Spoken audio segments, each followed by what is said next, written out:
Good morning to you, my friends, wherever you may be in the world today. Clements here from Maui, Hawaii, United States of America. July 13th, 2021. Today's talk,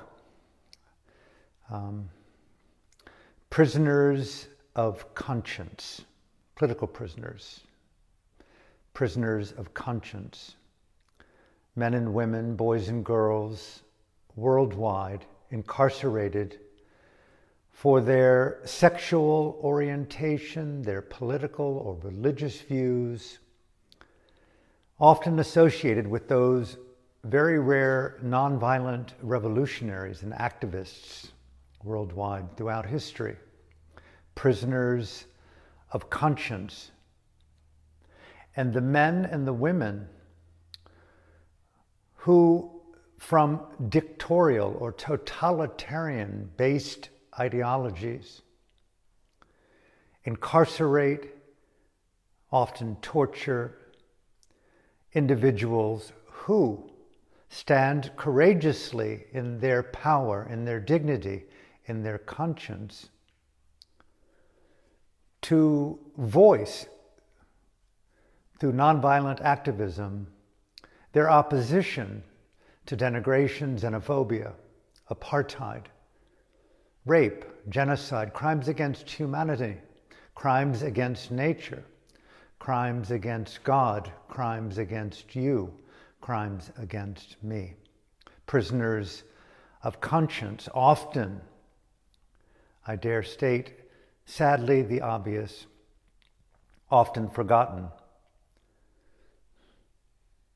Totalitarian governments, totalitarian regimes, men with dictatorial power and those who collude with them through gun violence, oil, gas, rubies, slave labor, and money,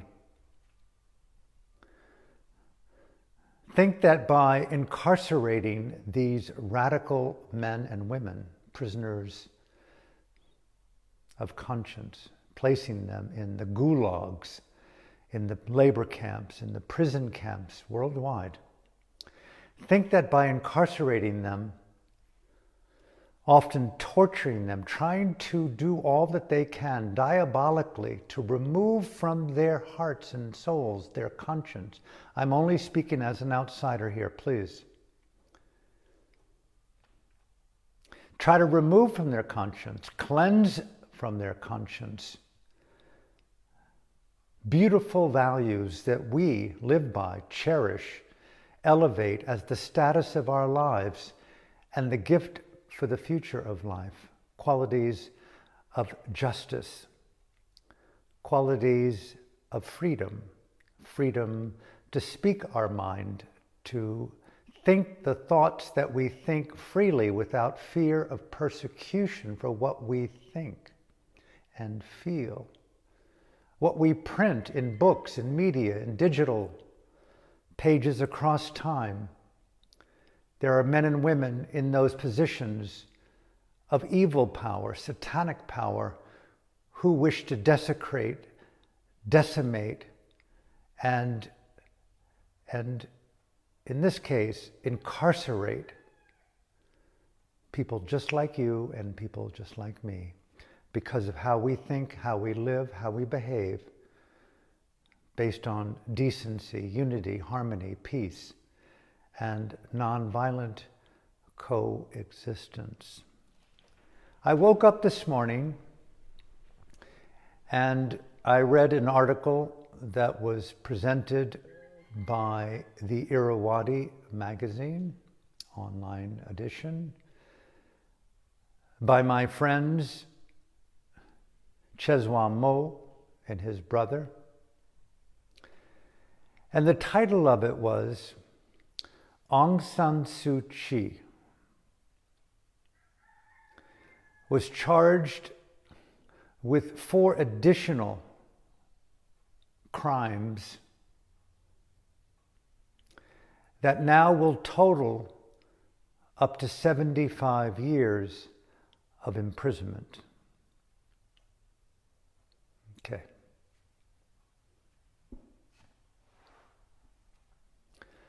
I think many of you who stay close to my life and my words know of my deep and abiding dedication to the democracy movement, the struggle for freedom in Burma, that has been going now for decades, most notably from 1988, but perhaps prior to that, 1962, but in 88, the 888 revolution.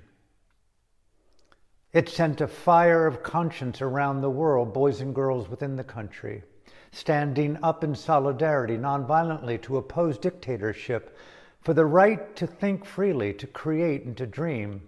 And they were persecuted, they were killed, they were raped. Many of them went into hiding. Many of them simply died in unknown graves on streets and sewers and ditches and prison camps around the country.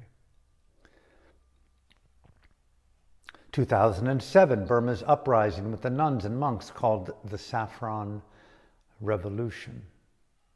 The dictators at the time persecuted, tortured, raped, killed many of the monks and nuns and lay people who supported another great movement in Burma's long struggle for independence. Here we are in 2021, in July, and Daw Aung San Suu Kyi, many of you know, she won the Nobel Peace Prize. It should have been awarded to the people of the country, according to her, for their courageous uprising to confront injustice, dictatorship, and totalitarianism. I want to pause right there. May I encourage you to encourage me to encourage our friends to study the psychology, the emotionality, the thought patterns throughout history of the rise and the collusion with totalitarian structures, both religious, philosophical, political, and any other form of absolute certainty about the way it works, to the point where you violently persecute other people for their freedom of thought. Totalitarianism in religious sectors and psychological sectors, and here in political systems. Burma is a quintessential struggle against totalitarian psychology, democratic psychology, infused with the pantheon of religions and meditative psychological trainings all throughout history. A country rooted in the multi-faith inclusivity of the human heart, rooted deeply in nearly 2,600 years of classical Buddhist practitional expression, Dhamma, a revolution, as it's been called in Burma, of the spirit. Most notably over the last 35 years, and perhaps other countries as well, Burma has been on the forefront of most of our minds, because on the one hand, we see this violent dictatorship today run by the gentleman known as Ming Online, who's turned into a satanic cult narcissist. And he's turned in Burma's armed forces into a terrorist organization, known today by the acronym MAHSAC, Ming Online State Administration Council, known in simple terminology by the acronym MASAC. It refers to the evil expression of totalitarianism managed at the moment by a Pol Pot figure in its earliest stages, desecrating, attempting to annihilate the democratic heart of the people of Myanmar. I woke up this morning. My heart was heavy in what I was reading about my friend and mentor and ally and fellow sister revolutionary. We both share the same Dhamma teacher, the late Venerable Sayadaw U Pandita, one of the great architects within Myanmar around the world as well, of the Dhamma or the Dharma of nonviolent activism, taking meditation and mindfulness out of the monasteries, out of the meditation centers, off the cushion, off the mat, off the floor, putting it into embodied, dynamic, democratic, revolutionary action, non-violently, opening up the mind and the heart to the twin pillars, the guardians of sanity, it's called, Hiri and Otapa. May I encourage you to please look up online the meaning of these precious words, the guardians of the world, according to the Dhamma, the teachings attributed to the Buddha. A sense of conscious remorse and regret in making a mistake that violates the sanctity of unity, peace, and harmony. A sense about oneself that one shuns from thought, speech, and behavior, that the noble people in the world, and there are many noble men and women around the world, who would criticize as wrong, conscience, the emotionality, the thought patterns that evoke the voices within to not make the mistake through thought, speech, and actions that desecrate democracy, freedom, and human rights, and non-humans and nature. Equally elevates the status of love, kindness, and compassion, mutuality, peace, rooted in principles and values of co-peaceful existence. The opposite of dictatorship, the opposite of totalitarianism. In Burma today, my Dhamma home, my spiritual home, my democracy home, Daw Aung San Suu Kyi,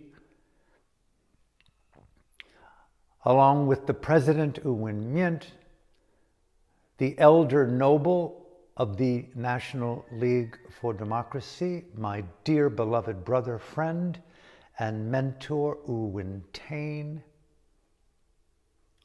There are over 5,000 other men and women, many of them elected officials, many of them like you and many of them like me. Dhamma practitioners, yogis, advocates, artists, filmmakers, teachers, mothers, midwives, priests, cafe workers, human life with families, with beliefs, with homes, with desires, with fears, with that deep vision in their souls, in their hearts, in their conscience, simply for peace and unity and harmony and democratic respect. Respect for universal human rights, the right to move and to act and to love and to educate and to anoint one's life and family and the future of life with goodness, with peace, with creativity, with dance, with the sacred. Totalitarianism wishes to denigrate the most divine qualities known within the universe, the sanctity of the miracle, the magic, the holy, the reverential. They have forgotten and neglected and have turned into a satanic violence against what we are as human beings, not just beings born equal in dignity and conscience, but the right to create and to dream and to love and to marry and to give birth to visions and life that further the evolution of beauty. Totalitarianism is a plight in the universe.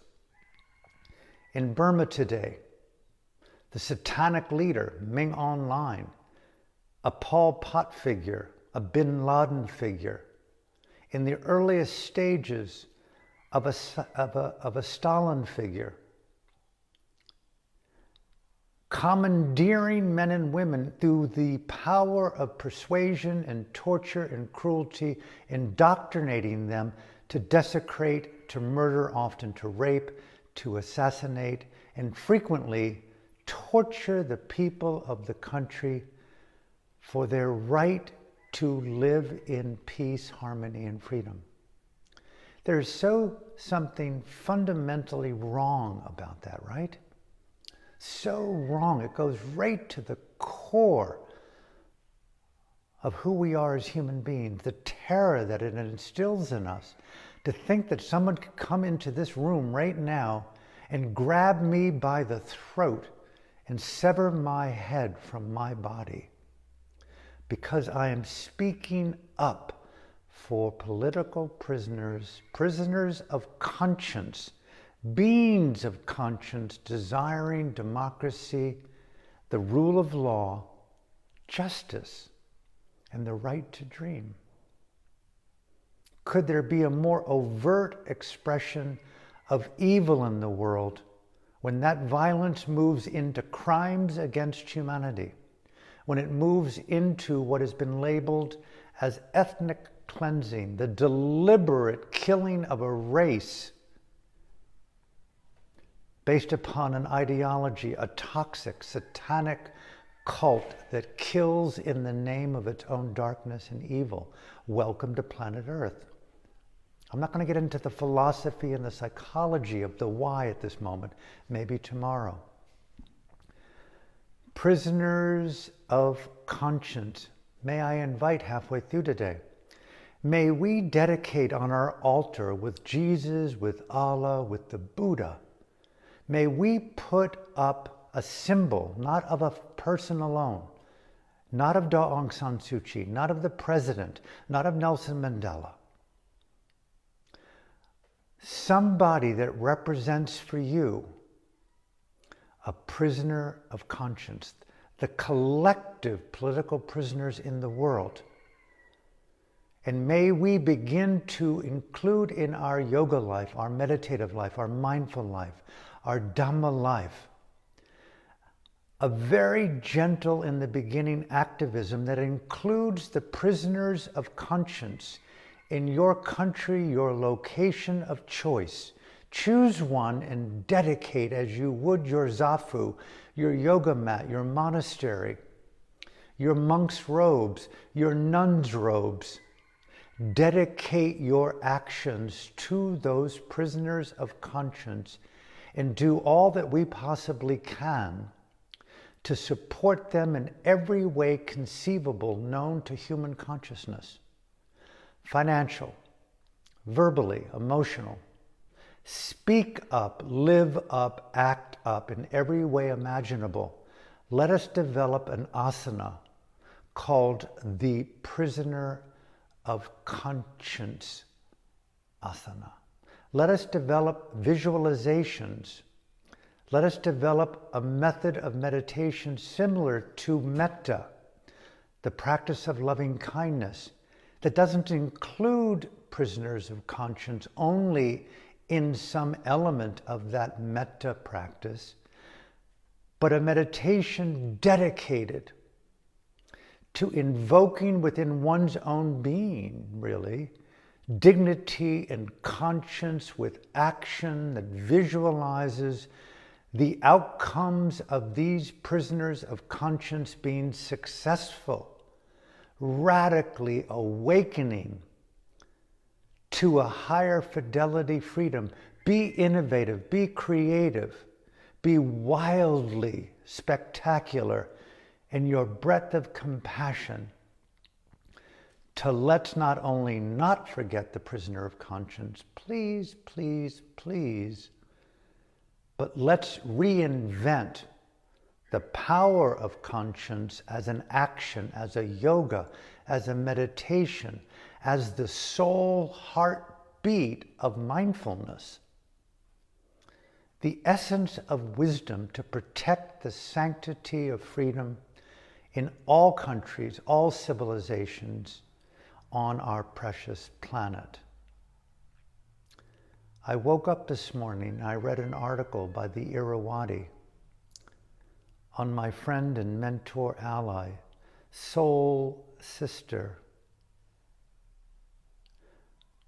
Aung San Suu Kyi, the state counselor of Burma,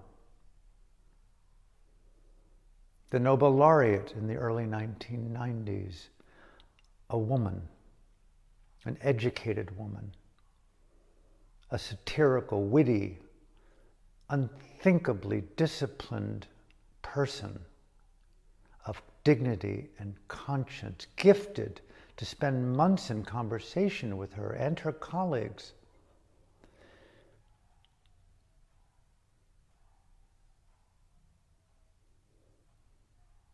being paraded before the digital eye of the world in an unknown location in Naypyidaw, the capital of the terrorist group Masak in Burma, being paraded by Masak, the Pol Pot figure of Myanmar today, the former general of the army, now turned rogue, parading Daw Aung San Suu Kyi, parading the entire democratic apparatus in Burma, not just Daw Aung San Suu Kyi, putting before the mind's digital eye a big FYU.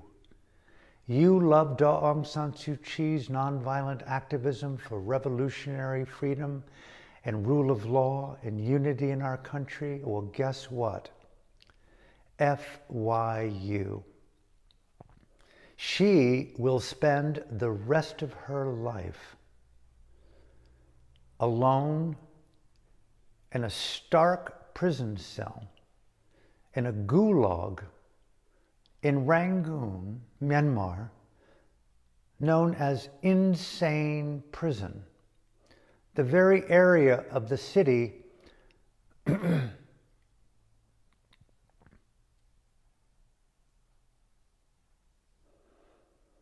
very area of the city where George Orwell lived back in the war. The very country where the seeds of 1984, Big Evil Brother, were birthed. Where the book Burma Days came to life. Orwellianism, totalitarianism, is parading freedom. Daw Aung is parading freedom in front of the digital eye in the world today and basically saying to you and to me, fuck you. You want freedom? We'll rape you. We'll rape that desire from you. We're going to take your leader that we have purposely created an international vilification program for her. Have you not noticed that it was all theatrically planned as sci-fi warfare? How could a nonviolent, charismatic, revolutionary leader be so vilified? Now that they can get away with it, they're going to mock you and me and all leaders around the world. This is what leadership looks like if you stand in the power of the feminine, in nonviolence. If you try to confront the apparatus of privilege and money and collusion, well, guess what? We're going to kill her slowly in an Orwellian court of injustice and let the world steep themselves in collusion with us, force collusion upon us. Disgusting. If I am ever to feel disgusted about something,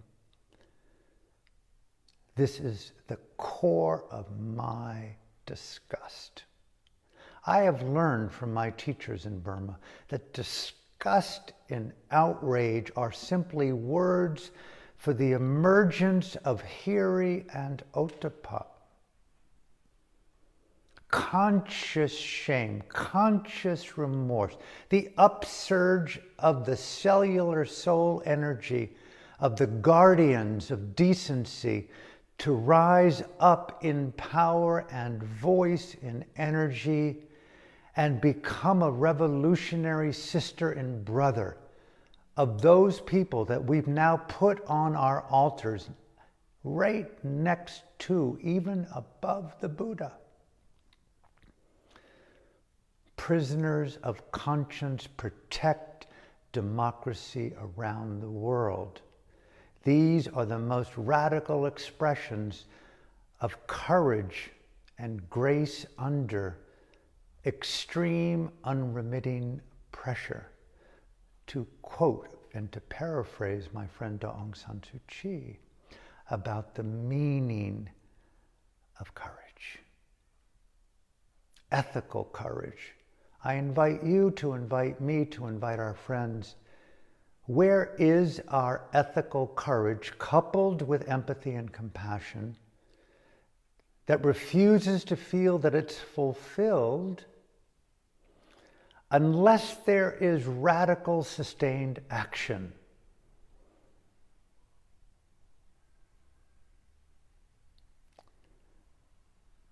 Refuse in every way humanly possible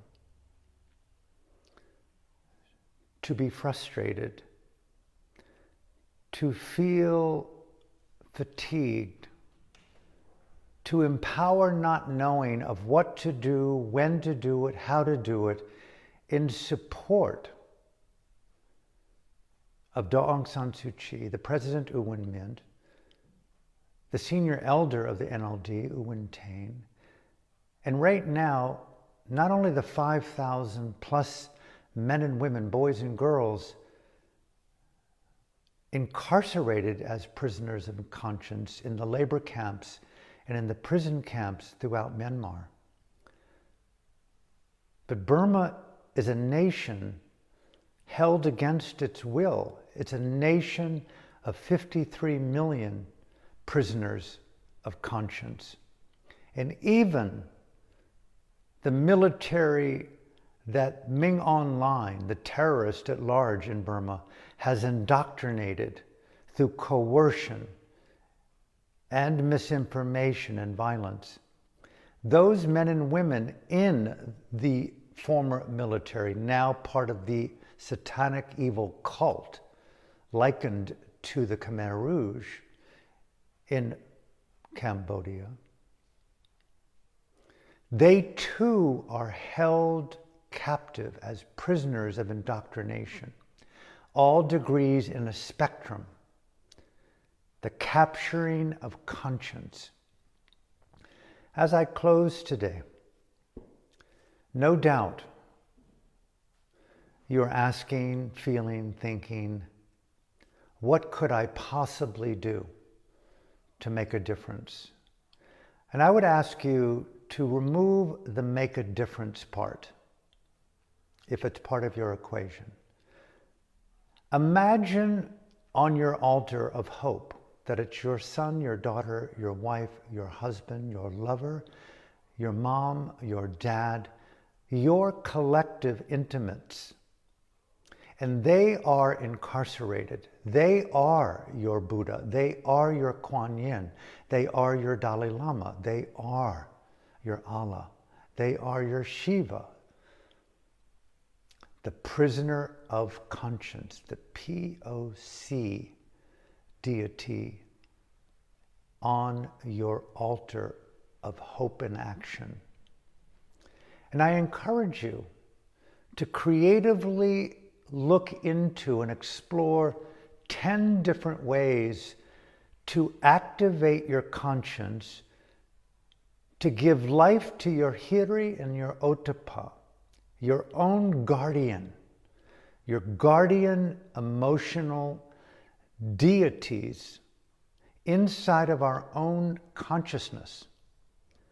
Those forces of emotion that allows us to understand before we act, before we speak, and before we think, or during the times of those three experiences of thought, speech, and action, or even after. They give us insight into refraining from that which denigrates and elevating that which creates peace and harmony. May I invite you, write down 5 ways to activate your conscience in support specifically of you projecting into your prisoners of conscience on your altar of hope and action. What would you do? What would you do if you were the Prime Minister of your country? What would you do if you're the Secretary General of the United Nations? What would you say if you were one of the 15 members of the United Nations Security Council? What would you do if you were a congressperson? What would you do if you were a senator? What would you say at the Senate floor, broadcast worldwide on C-SPAN? What would you say if those prisoners of conscience were your brother, your sister, your wife, your husband, your daughter, your son, your mother, your father, your God, your Jesus, your being, you, Alan Clements, were on that altar? What would you want your deepest soul allies to do to support your conscience, your safety, your freedom, your right to dream? How would you want them to stand and to walk and to sleep and to live in deep, I don't say solidarity, deep, abiding, patient, determined, revolutionary solidarity? It's one thing to develop personal and emotional and psychological insight. But if life means anything, I feel to me, and I feel the friends that I have near me, it's how well do we live in conscience and dignity to protect the sanctity of the Universal Declaration of Human Rights, the right to live in harmony and peace, and to create our dreams through education, through religion, through spirituality, through art, to walk softly on the earth and to give people a chance, and the animals and the birds a chance to breathe and to interrelate on this one precious only home that we know called planet Earth. What will we do to protect the sanctity of democracy? It is a time today where revolution is not only in the air, it must be, and I encourage you to encourage me as I come to the end, make revolution the nature of your life. Refuse to participate in denigrating principles or values that confront or challenge or desecrate your principles and values. Write them down. Know what they are. Love your freedom so much that it's coupled with the freedom of another person's life. And the denigration of those freedoms is the denigration of our freedom. Ubuntu. I cannot be who I am without you. Your freedom and my freedom are inseparable.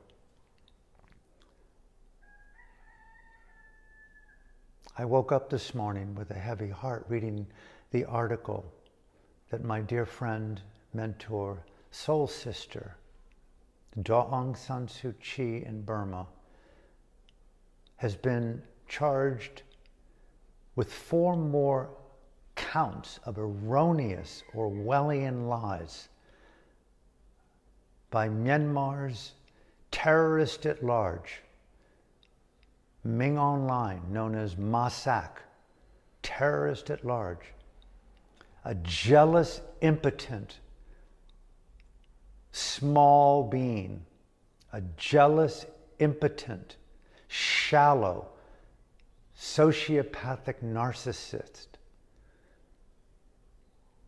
radically unable to understand the beauty of the feminine, of freedom, of the woman, of democracy, no capacity to understand mutuality, wants to desecrate and to obliterate and torture boys and girls who want to play and to dream and to love and to cherish safety and unity, all symbolized in Aung San Suu Kyi and the other 5,000 people incarcerated, along with the 53 million people of the country right now held against their will.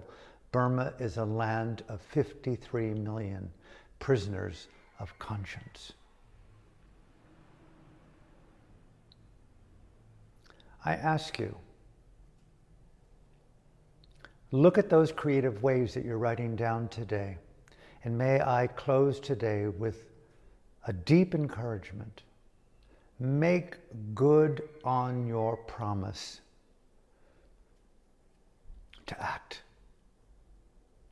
May I invite you, if you're a meditator, if you're a yogi, if you're a mindfulness practitioner anywhere in the world that you hear this, may I encourage you, before it's too late, when remorse will run through our own hearts like a tsunami, engulfing us, drowning us in the terrible tragedy of remorse that I did not act.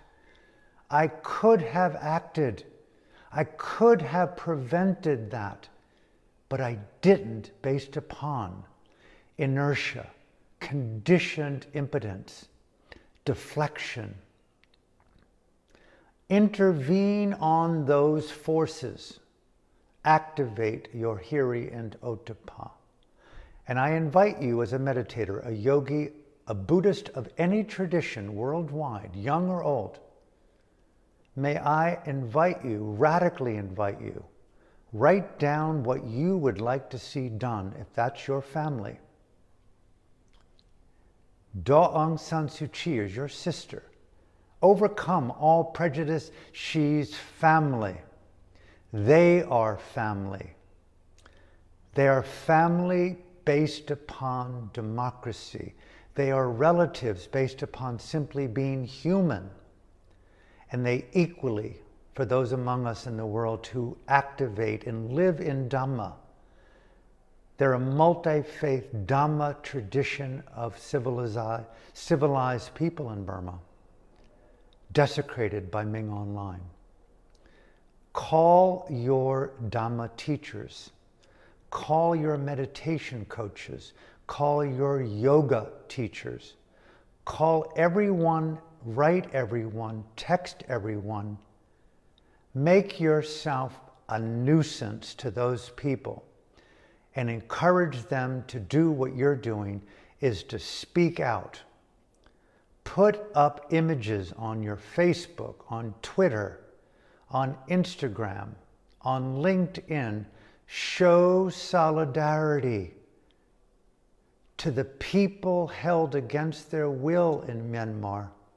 Show solidarity through actions to support the prisoners of conscience and the nation of prisoners, and demand their release. Demand our presidents, prime ministers, priests and theologians, prophets, teachers, act, act, act. Let me repeat. Create a global groundswell, please.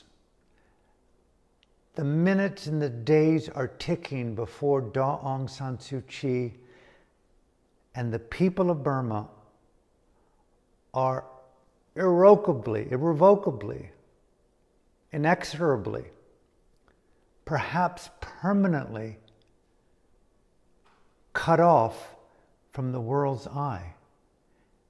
And just like in China, with the nuclear-armed, bioweapon-driven dictator Xi Jinping, putting around his people, 1.4 billion people from China, who love and cry for their own freedom, a digital firewall, and the oppression of those people based upon totalitarian behaviors and principles and actions.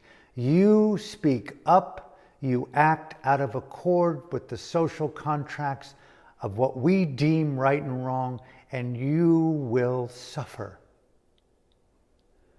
Do not let Burma become the next China or Tibet or Hong Kong. The march is on to our homes, our cities, our countries, to our own conscience. Don't participate in totalitarian collusion. Daw Aung San Suu Kyi, the people of Myanmar right now, are the most visibly persecuted among a number of others.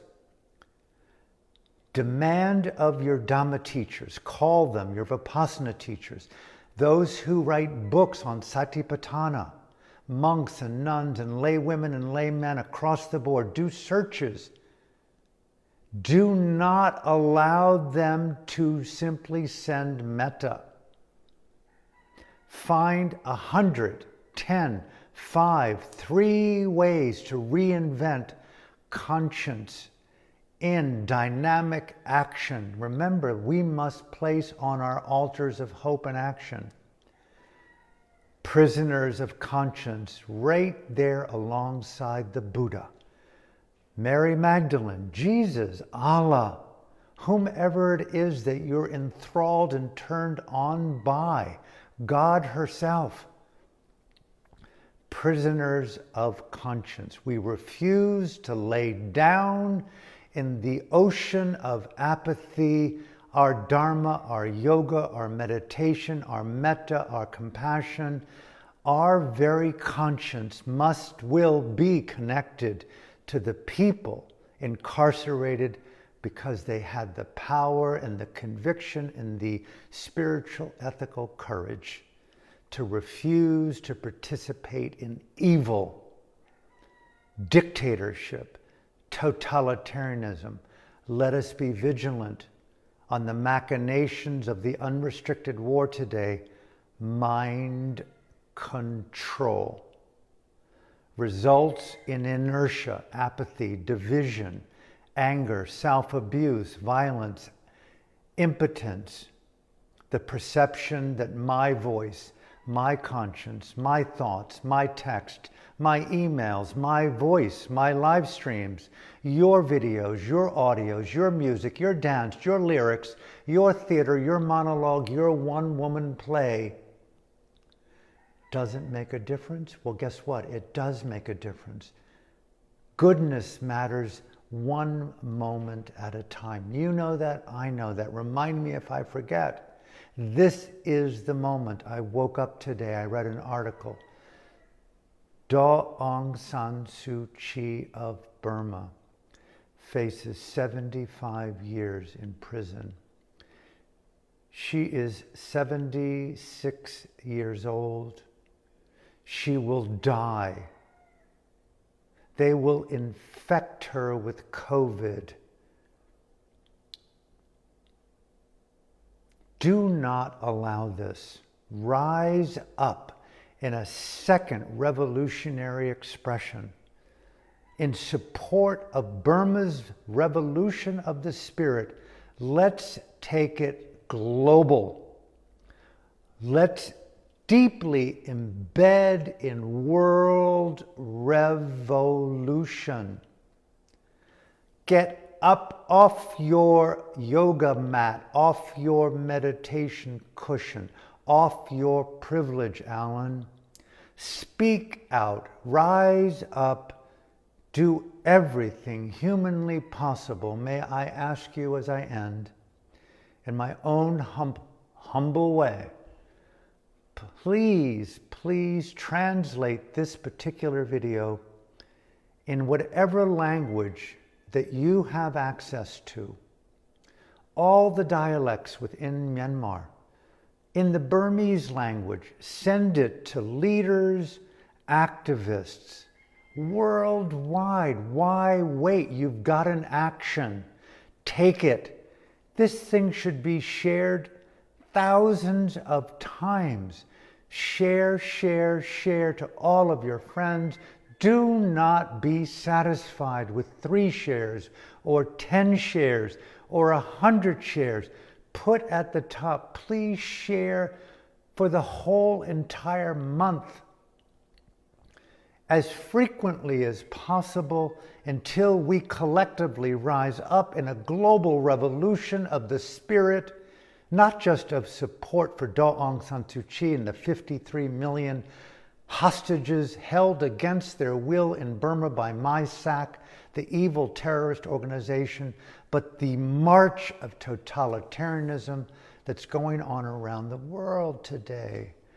I say, as Martin Luther King said, activate your sacred rage and see it as the radiance of Hiri and Otapa. All it takes is a couple of minutes to put up on our altar of hope and action. Right in there at the soul heart of the Buddha, the beat, the conscience of enlightenment is conscience to care about others equal to the care that we bring to our own self. The indivisibility of freedom. We're all relatives. Relatives as humans on this planet. Relatives within the world of democracy and human rights. And I would dare say relatives in Dharma. The freedom to think, the freedom to breathe, the freedom to act, the freedom to love, the freedom to weep, the freedom to create a book, a dream, a song, a movie, a film. Keep freedom alive until all there is sacred support for freedom in all of its expressions, from the heart of the woman, from the deep divine feminine of nonviolent activism. Activate your conscience. Text, email, call, write your teachers. Everyone rise up globally in support. We refuse to let Aung San Suu Kyi, the President Win Myint, the elder Sayadaws, all the monks and nuns in Burma, all the frontier people, the doctors, the nurses, the journalists, all of them, all people worldwide, all prisoners of conscience, speak out, act out. Do not let this go unanswered. Aung San Suu Kyi faces death in prison by a terrorist known as Ming Online. Let's not let this outrage happen. Hope in action. Now, please, from my heart to yours, send this video everywhere. Take action. Hope to see you tomorrow at 9:30. Have a beautiful day, and thank you for being in my life.